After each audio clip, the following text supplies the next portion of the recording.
kardeşler mi bu Koçovalılar? Ha, 4'ü kardeş, biri üveyik ama aileden.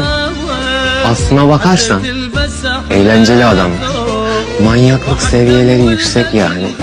Sen kimsin? İdris benim adım. İdris Koçovalı. Salih'in babasıyım. Kendisi nerede? Korktu mu? Bak biz, ben de oğullarım da kimseden korkmayız. اسمعك لو نطيع نبيع كل واحد